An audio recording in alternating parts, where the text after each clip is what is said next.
Dear question world, क्या हमारा पति पत्नी के साथ में जो संबंध होता है वो 7 जन्मों का बंधन है? पति पत्नी के इस जन्म में बिछड़ने के बाद अगले जन्म में क्या दोबारा वह पति पत्नी बनेंगे? देखिए, क्या आपने कभी ये सोचा कि ये 7 जन्मों का कॉन्सेप्ट केवल भारत में ही क्यों बना? क्योंकि भारत एक उन्नत सभ्यता थी।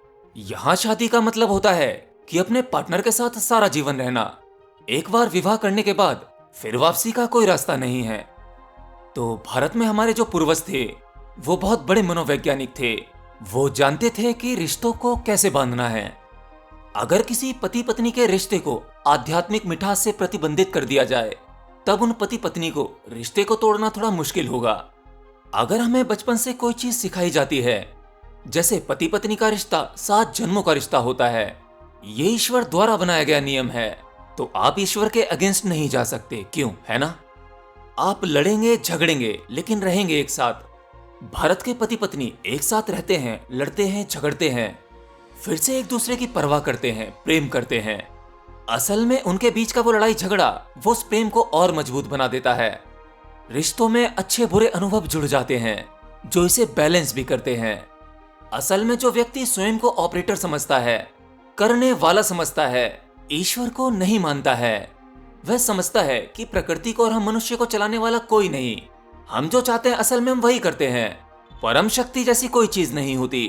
तो ऐसे लोगों की रिश्तों की डोर उनके खुद के हाथ में होती है। वो जब चाहे उसे काट देते हैं।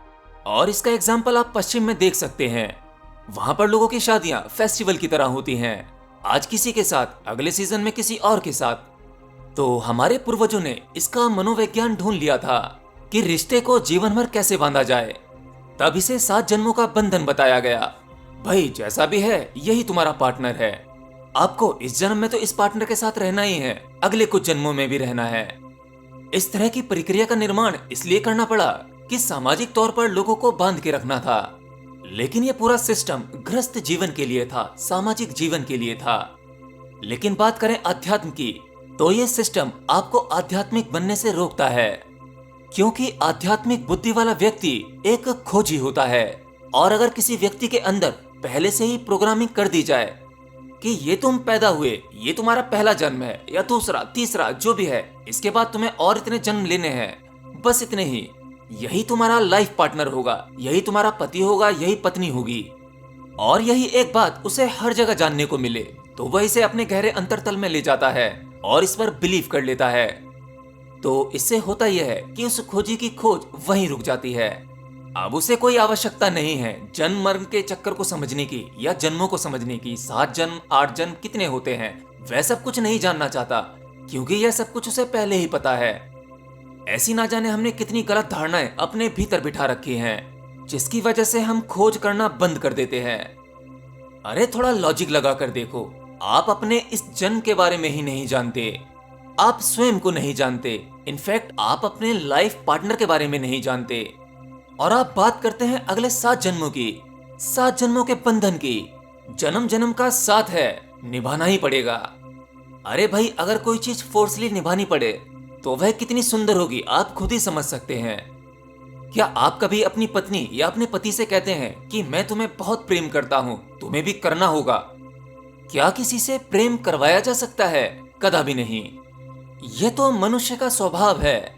अगर कोई विवाह से पहले किसी प्रेम संबंध में पड़ता है तब वह दोनों प्रेमी प्रेमिका एक दूसरे से दिन में 50 बार आई लव यू कहते हैं, क्योंकि अभी रिश्ता श्योर नहीं हुआ, अभी संबंध कच्चा है, कभी भी टूट सकता है। उस रिश्ते की श्योरिटी के लिए, मेक श्योर करने के लिए बार बार आई लव यू कहना पड़ता है, कहीं दोनों एक दूसरे को खो ना दें, बस इस बात का डर होता है। लेकिन विवाह के पश्चात, शादी होते ही आपने देखा होगा हस्बैंड वाइफ एक दूसरे को आई लव यू नहीं कहते, क्योंकि रिश्ते को श्योरिटी मिल चुकी है, वे बंध चुके हैं। अब एक दूसरे को खोने का डर खत्म हो गया है। परंतु कुछ अर्थों में सच्चाई यही है कि यहाँ पर पति पत्नी का प्रेम ज्यादा गहरा होता है प्रेमी प्रेमिका से। उन्हें शब्दों के प्रमाणिकता की आवश्यकता नहीं पड़ती, उन्हें बार बार आई लव यू कहने की कोई जरूरत नहीं है। आज जब किसी व्यक्ति के हाथ में कुछ नहीं होता, वह निराश हो जाता है, हार जाता है, या फिर किसी रिश्ते से खुश नहीं होता, तब वह अपने आप को शांत करने के लिए सभी चीजें ईश्वर पर डाल देते हैं। तब उन्हें ईश्वर याद आता है। मेरी शादी किसी लड़की से हुई या किसी लड़की की शादी किसी और लड़के से हुई, वह अपने जीवन में खुश नहीं है और अब पीछे हटने का भी कोई रास्ता नहीं है, तब अपने आप को शांत करने के लिए वो कह देते हैं कि भाई जोड़ियां तो ऊपर से ही बनती हैं। मेरी किस्मत में यही पार्टनर लिखा था, तो इसमें हम कर ही क्या सकते हैं, ये भगवान की मर्जी थी। हमारी जोड़ी को ऊपर वाले ने बनाया है, निभाना तो पड़ेगा ही अब। वैसे तो वो समाज के सारे कार्य खुद ही करते हैं, सक्सेस होते हैं तो मैंने की, और जब खुद के बस की कुछ नहीं हुआ तो ये ईश्वर की इच्छा थी, ये उन्होंने किया। देखिए, भारत का मनोविज्ञान किसी समय में बहुत ही उन्नत था। अगर कोई स्त्री या पुरुष थोड़ा भी धार्मिक होता था, और भारत में तो ज्यादातर होते हैं, तो वो रिश्तों को बांध कर रखना जानते थे। परंतु आज जिन व्यक्तियों में जितना ज्यादा ईगो होता है, जितना अहंकार या घमंडी होता है, वो रिश्तों को चलाने में उतना ही कमजोर होता है। तो ये 7 जन्मों जैसा कुछ नहीं होता।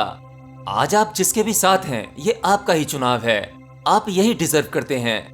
आजकल पश्चिम में ही नहीं बल्कि भारत में भी ज्यादातर शादियां सक्सेसफुल नहीं हो रही हैं। उसका कारण पुरुष और स्त्री दोनों ही हैं।